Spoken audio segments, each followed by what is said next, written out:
আসসালামু আলাইকুম প্রিয় শিক্ষার্থীরা, তোমরা কেমন আছো? আশা করি আল্লাহর রহমতে সবাই ভালো আছো। অসুস্থতার কারণে গত দুটি ক্লাস তোমাদের নিতে পারিনি। এখনও খুবই অসুস্থ। অসুস্থতার কারণে কথা হয়তো আওয়াজ একটু সমস্যা হবে, তারপরও কষ্ট করে তোমরা বুঝে নেবে। তো আরও একটি নতুন ক্লাসে তোমাদের স্বাগত জানাচ্ছি। আমি মোহাম্মদ বেলাল হোসেন সিদ্দিক, প্রভাষক, তেজগাঁও আদর্শ স্কুল অ্যান্ড কলেজ। আমাদের আজকের বিষয় হচ্ছে ইসলামের ইতিহাস, দ্বিতীয় পত্র, দ্বাদশ শ্রেণীর শিক্ষার্থীদের জন্য। আমাদের আজকের আলোচ্য বিষয় সম্রাট শাহজাহানের পুত্রদের মধ্যকার উত্তরাধিকার সংগ্রাম। আমরা সম্রাট শাহজাহানের গৌরবময় ইতিহাস পড়েছি। তার যে স্বর্গতুল্য বিভিন্ন প্রাসাদ এবং পৃথিবীর সপ্তাশ্চর্যের একটি আশ্চর্য তাজমহল সম্পর্কে জেনেছি। আমরা তার শুধু সাফল্যের গল্পই সবাই জানি, কিন্তু সাফল্যের পিছনে তার কিছু ব্যর্থতার গল্প বা জীবনের করুণ বাস্তবতা, যেটা পিছনে তারও কিছু ভুল রয়েছে এবং পরিবেশ পরিস্থিতি রাজনীতির বিষয়ও রয়েছে। এসব কারণে তার রাজত্বকালে কিছু কলঙ্কজনক ঘটনাও ঘটে, যেগুলো আজকের ক্লাসে আমরা জানার চেষ্টা করব। যদিও পুরা বিষয়টা একটা ক্লাসে সম্ভব নয়, এই জন্য তার যে পুত্রদের মধ্যকার যে উত্তরাধিকার সংগ্রাম, এটার উপর আমরা দুটো ক্লাস নেব। তো চলো আমরা শুরু করি। আমরা সম্রাট শাহজাহানের পুত্রদের প্রথমে পরিচয় একটু জেনে নিই। তার 4 পুত্র ছিল। একজন হচ্ছে দারা শিকো, সবচেয়ে বড়, তারপর শাহ সুজা দ্বিতীয় পুত্র, তৃতীয় পুত্র হচ্ছে আওরঙ্গজেব, আর চতুর্থ পুত্র হচ্ছে মুরাদ। এই পুত্রদের মধ্যে সম্রাট শাহজাহানের জীবদ্দশায়, অর্থাৎ তিনি অসুস্থ হওয়ার পর, এখনো মারা যাননি, অসুস্থ হওয়ার পর তার ক্ষমতা নিয়ে তার পুত্রদের মধ্যে সংগ্রাম শুরু হবে। মূল সংগ্রাম হবে তার বড় পুত্র দারা শিকো এবং আওরঙ্গজেবের তৃতীয় পুত্র আওরঙ্গজেবের মধ্যে।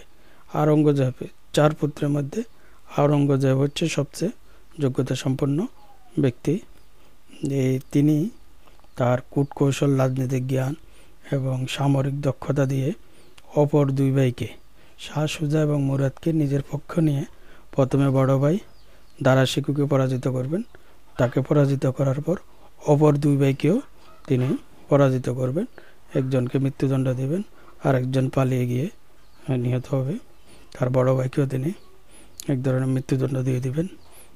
এভাবে তিনি আওরঙ্গজেব তার 3 ভাইকে সরিয়ে ক্ষমতা গ্রহণ করবেন এবং সম্রাট শাহজাহানকে এক ধরনের বন্দি করে তিনি ক্ষমতা উপভোগ করবেন। তো এইটাই হচ্ছে উত্তরাধিকার সংগ্রামের মূল বিষয়। তো আমরা এখন 4 পুত্রের পরিচয়টা একটু জেনে নিই। সম্রাট শাহজাহানের 4 পুত্রের মধ্যে জ্যেষ্ঠ দারা শিকো, এগুলো কিন্তু মুখস্থ করতে হবে। দ্বিতীয় পুত্র হচ্ছে শাহ সুজা, আওরঙ্গজেব হচ্ছে তৃতীয়, মুরাদ বক্স হচ্ছে চতুর্থ ছিলেন। 4 ভাইয়ের মধ্যে চারিত্রিক বৈশিষ্ট্য ও যোগ্যতার পার্থক্য ছিল, অর্থাৎ 4 জনের যোগ্যতা আর চারিত্রিক বৈশিষ্ট্য এক ছিল না, পার্থক্য ছিল। এই পার্থক্যটা তাদের মধ্যকার যে দ্বন্দ্ব, সেটাতে আরও তীব্রতা দান করে। কন্যাদের মধ্যে তার 2 জন কন্যা ছিল সম্রাট শাহজাহানের। একজন ছিল জাহানারা, যিনি ছিলেন বড়, আর একজন ছিলেন রওশনারা।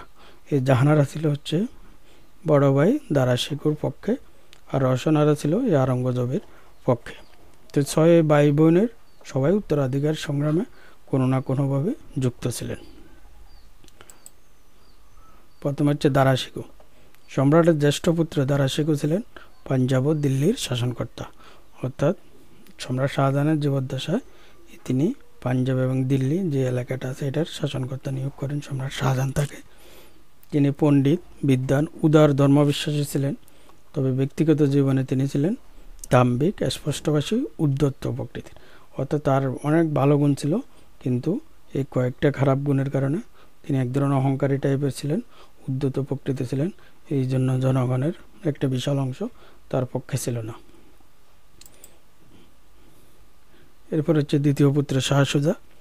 শাহ সুজা ছিলেন বাংলার সুবেদার, অর্থাৎ তিনি আমাদের আমরা যে এখন যে বাংলায় আছি এই বাংলার সুবাদার নিযুক্ত হন সম্রাট শাহজাহান কর্তৃক। তিনি ছিলেন সাহসী, সূক্ষ্ম বুদ্ধি সম্পন্ন, সুনিপুণ যোদ্ধা, প্রশাসনিক যোগ্যতা সম্পন্ন ছিলেন।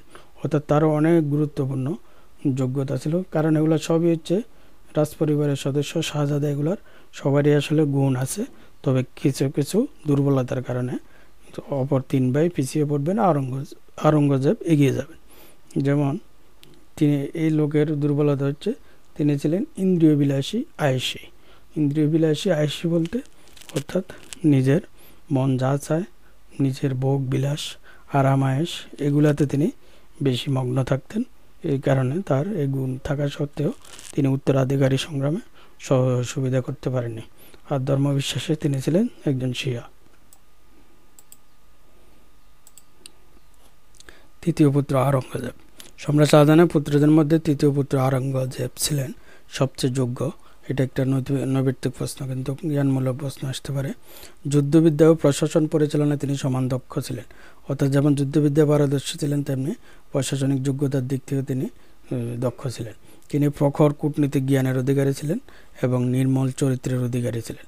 অর্থাৎ তার রাজনৈতিক এবং কূটনীতিক জ্ঞান অনেক উন্নত ছিল এবং চরিত্রের দিক থেকেও অনেক উন্নত ছিল।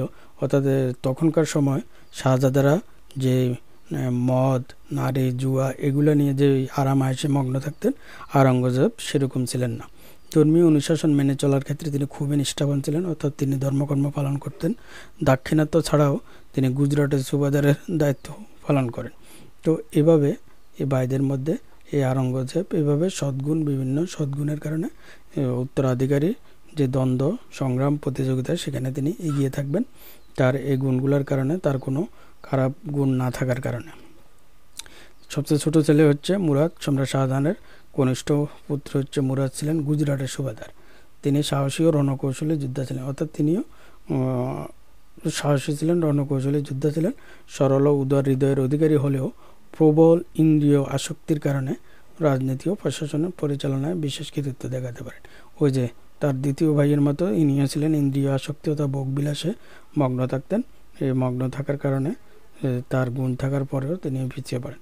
তাহলে 4 ভাইয়ের এক ভাই হচ্ছে 4 ভাইয়েরও বেশ কিছু গুরুত্বপূর্ণ গুণ ছিল, কিন্তু এই ভাই ছিলেন এক ধরনের বড় ছেলে।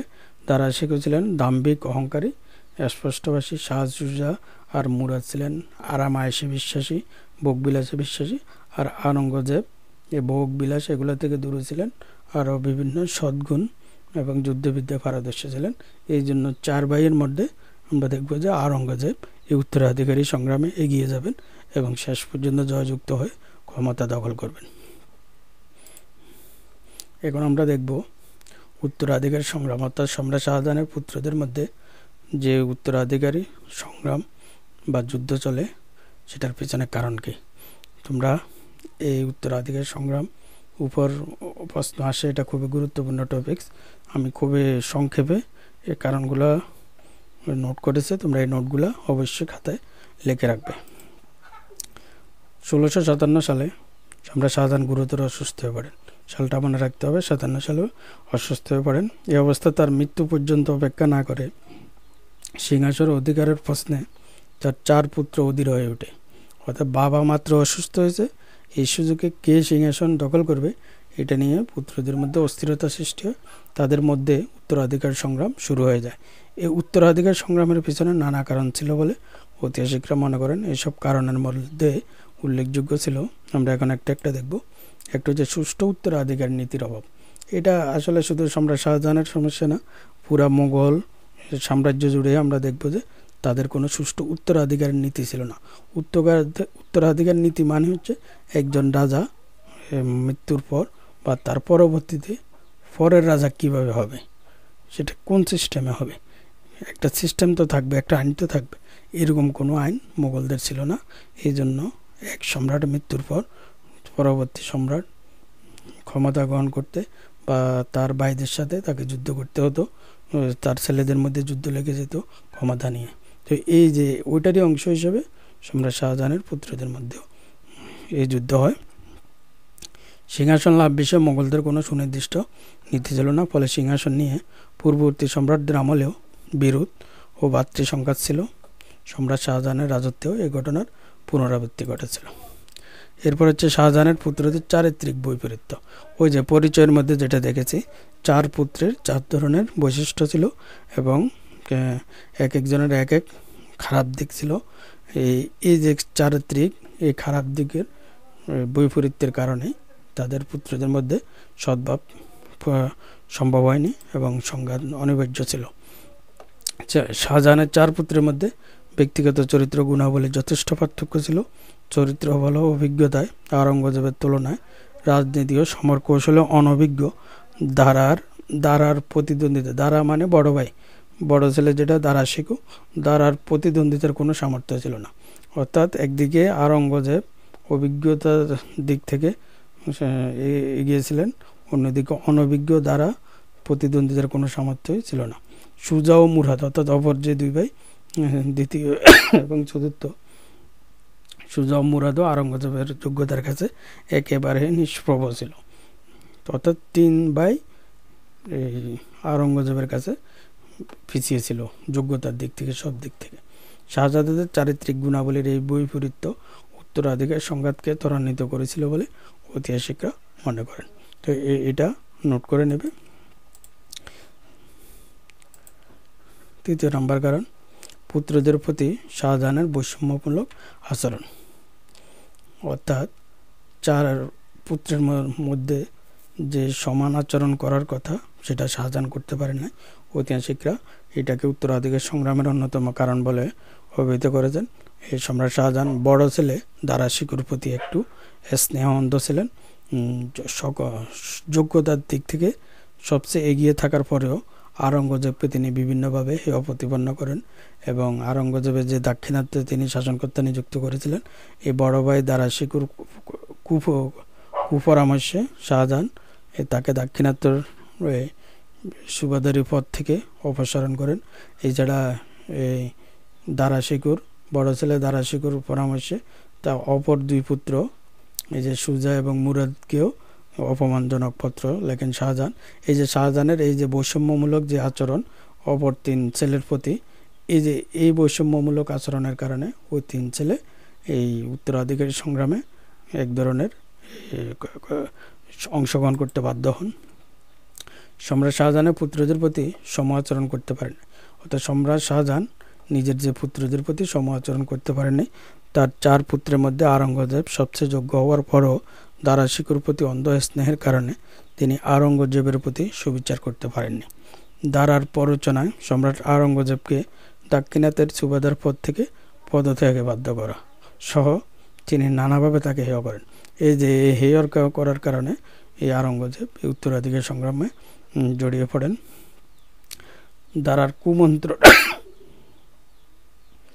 দারার কুমন্ত্রণায় সম্রাট তার অন্য পুত্রদের প্রতি আপত্তিকর ভাষায় পত্র লিখে পরিস্থিতিকে জটিল করে তুলেছিলেন। সম্রাটের 3 পুত্রের প্রতি এরূপ আচরণ উত্তরাধিকার যুদ্ধের জন্য অনেকাংশে দায়ী ছিল। ঐতিহাসিকরা এটা মন্তব্য করেছেন। তাহলে এই উত্তরাধিকার সংগ্রামের পিছনে সম্রাট শাহজাহানের মনোভাবও অনেকটা দায়ী ছিল। 4র্থ নম্বর যে কারণটা, দারা শিকুর ক্ষমতা কুক্ষিগত করার অপ্রয়াস। খুবই গুরুত্বপূর্ণ কারণ, এটা মূল কারণও বলা যায়। এই যে বড় ভাই সম্রাট শাহজাহানের বড় ছেলে যে দারা শিকু ছিল, এই ছিল ক্ষমতার প্রতি এক ধরনের তার মোহ ছিল, লোভ ছিল। এই সকল ক্ষমতা নিজে কুক্ষিগত করার একটা চেষ্টা চালিয়েছেন। বাবা যখন অসুস্থ হয়েছেন, তার অসুস্থতার সংবাদ তিনি গোপন রেখে ভিতরে ক্ষমতা সব করায়ত্ত করার জন্য চেষ্টা চালান। অপর ভাইরা যাতে রাজধানীতে আসতে না পারে, তাদের কাছে যাতে খবর না যেতে পারে, এই জাতীয় পদক্ষেপ নেন। এগুলো যখন অপর 3 ভাই জানে তারার এই মনোভাব, তখনই তারা দারার প্রতি আক্রমণের জন্য এগিয়ে আসেন। তখনই সংগ্রাম শুরু হয়ে যায়। সম্রাট শাহজাহানের গুরুতর অসুস্থের সময় একমাত্র দারাই আগ্রায় ছিলেন। অর্থাৎ রাজধানীতে তার এই বড় ছেলে, সম্রাট শাহজাহানের বড় ছেলে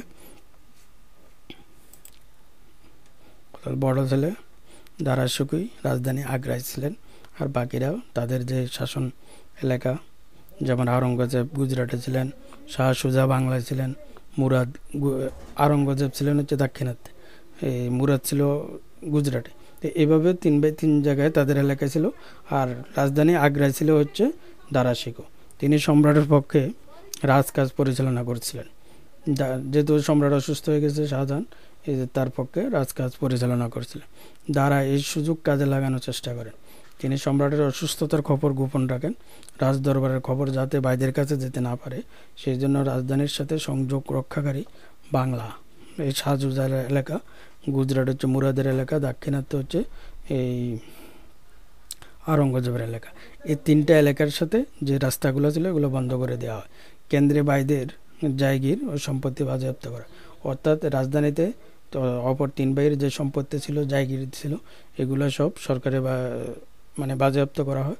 ক্ষমতা কুক্ষিগত করার দ্বারার এরূপ অশুভ আচরণ আওরঙ্গজেব সহ তার ভাইদের ক্ষুব্ধ করে এবং উত্তরাধিকার সংগ্রামকে অনিবার্য করে তোলে। তারা ভিতরে ভিতরে মনে করে যে বাবা মারা গেছে, বাবার ক্ষমতা মনে হয় দখল করে নিচ্ছে দারা শিকো। এই যে এরকম একটা লুকোচুরির কারণে, দারা শিকোর লুকোচুরির কারণে এই উত্তরাধিকার সংগ্রাম অনিবার্য হয়ে পড়ে। তো এই চারটা কারণে উত্তরাধিকার সম্রাট শাহজাহানের পুত্রদের মধ্যে ক্ষমতা নিয়ে উত্তরাধিকার সংগ্রাম শুরু হবে। আমরা বাকি উত্তরাধিকার সংগ্রামের পরের পরিস্থিতি বা সংগ্রামের গতি প্রকৃতি ঘটনা এগুলো পরের ক্লাসে দেখে নেব। আজকে অসুস্থতার কারণে আর সম্ভব না। তো তোমাদের ক্লাস দেখার জন্য ধন্যবাদ জানিয়ে এখানে শেষ করছি। আসসালামু আলাইকুম।